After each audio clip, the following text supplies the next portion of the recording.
আমায় ডেকো একা বিকেলে, কখনো কোনো ব্যথা পেলে।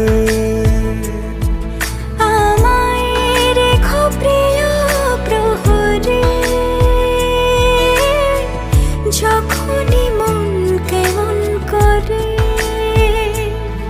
কোনো এক রূপ কথার জগতে তুমি তো এসেছো আমারই হতে।